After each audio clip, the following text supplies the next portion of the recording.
Welcome everyone to the ASPA podcast. My name is Karen Neckelman and I am the marketing coordinator here at ASPA. Today, joining us is Wendell B. Sumter. He is Assistant Superintendent of Human Resources at Chester County School District in Chester, South Carolina. Hello, Wendell, and thank you so much for joining us today. Hello. It's so exciting to be able to join you today. And Sure. thanks for having me. Yeah, thank you so much. Before we start with the conversation, can you tell us a bit about yourself and your path in HR? Okay. This is my 36th year in education, believe it or not.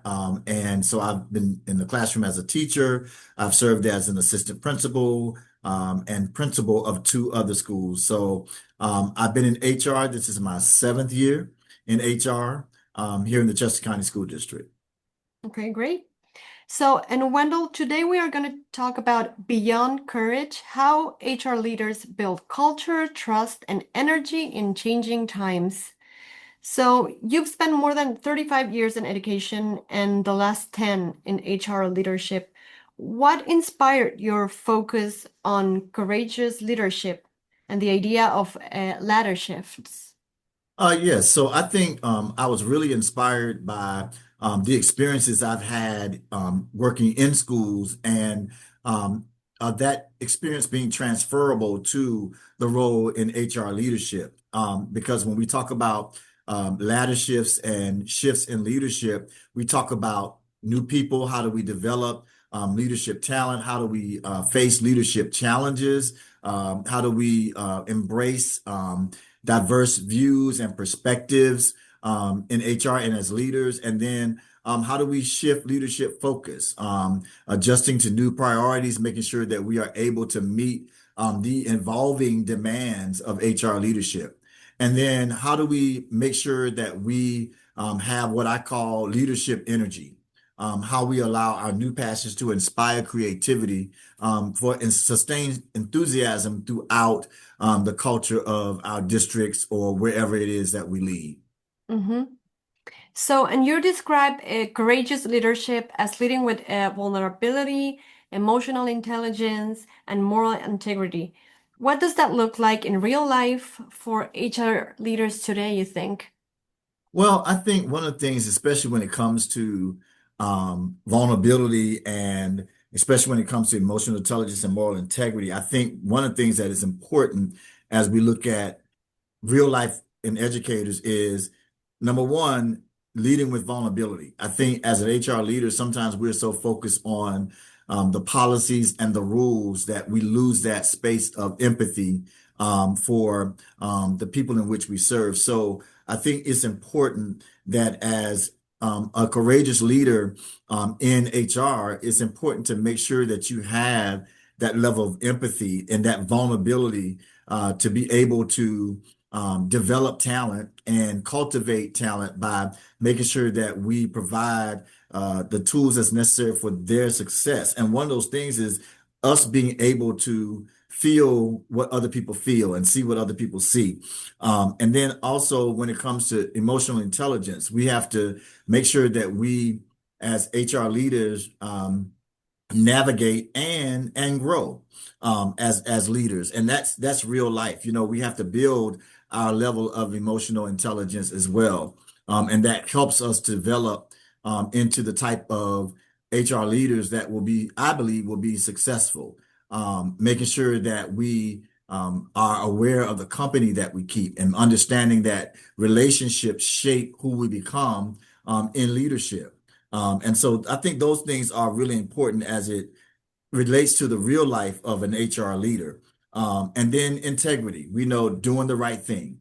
Sometimes in HR, we may have a situation where, somebody may be entitled to FMLA or something like that. I know a lot of times we have principals who kind of get upset because they want to make sure that their buildings are covered and all those things. And sometimes when it comes to providing FMLA or when people need to be off for family, sometimes they lose that level of emotional support for them. And so we want to make sure that as a leader of HR that we are modeling what it looks like for us to have that level of moral integrity and emotional intelligence. And even if we don't feel like a person is um, worthy of, FMLA leave or worthy of certain things, we have to make sure that we follow board policy as it relates to that and honor those people who need to be served in that way. Hmm. And what practical steps you think HR leaders can take to influence culture from the inside out and take this, as you mentioned, to the real life?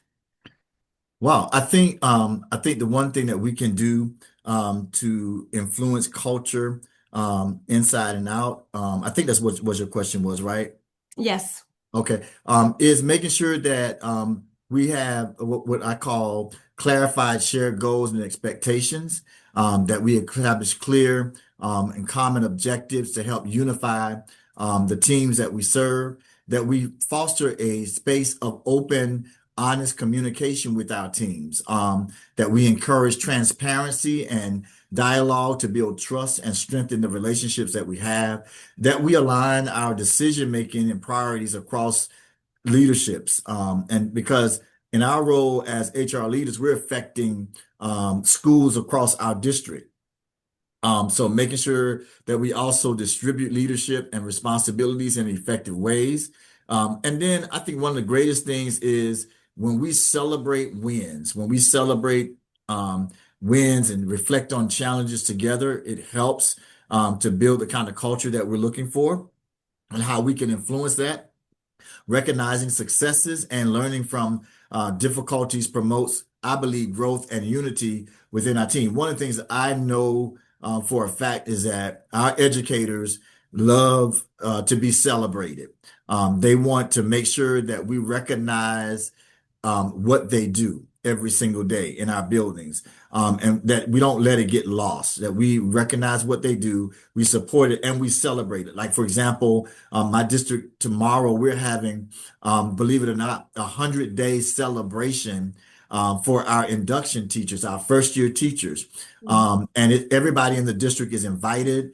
We're doing teacher stories where we have videotape teachers who in their first year, and they're going to share the stories of why they came into education. How did it feel the first day? How does it feel the 100? I mean, I'm excited just talking about it because it allows us to have the opportunity to share with them that we do see what they do. We do know what they do every single day. And I think that helps build the kind of culture that is influence inside and out. And so the other thing that we do as HR leaders is we have to model that unity and model that support publicly. And so tomorrow, like I said, with our 100-day celebration, that's exactly what we're doing. We're looking at supporting those people, building those relationships, not just at the district office level, not just in the human resource department, but throughout the district. Mm-hmm. So, and you talk about the vulnerability and emotional intelligence and all that, but how do you protect your energy and set boundaries?